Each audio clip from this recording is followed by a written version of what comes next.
Under McCarthy. Thank you, Leader.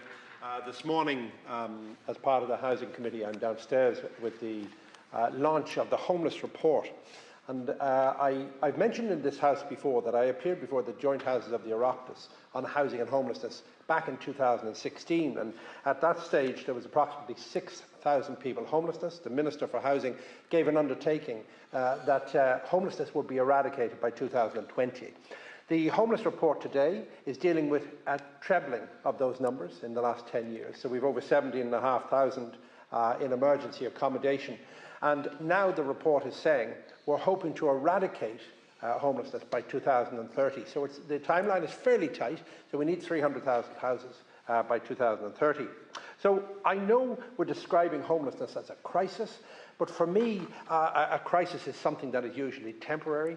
It arrives suddenly, you declare an emergency, you deal with it, and then we move on. So it's disconcerting that it's 10 years later and we're dealing with a trebling of the numbers, and I think that should concern every one of us. Today's report it reflects many of the concerns that I've spoken about in this House and other frontline organisations have spoken about too, such as we need to focus on prevention, such as tenant in situ schemes. We need to focus on the older generation who are now entering into homelessness. And also the demographics of homelessness have changed. And even through our outreach service at Tiglin, the Lighthouse, you're meeting people who are not from the group traditionally associated with homelessness. Ordinary people that through no fault of their own have lost their houses. For example, the landlord, etc., is selling the house without them knowing. So families are becoming homeless, not because of addiction, mental health issues, etc., but because of they've nowhere else to go when the house is sold.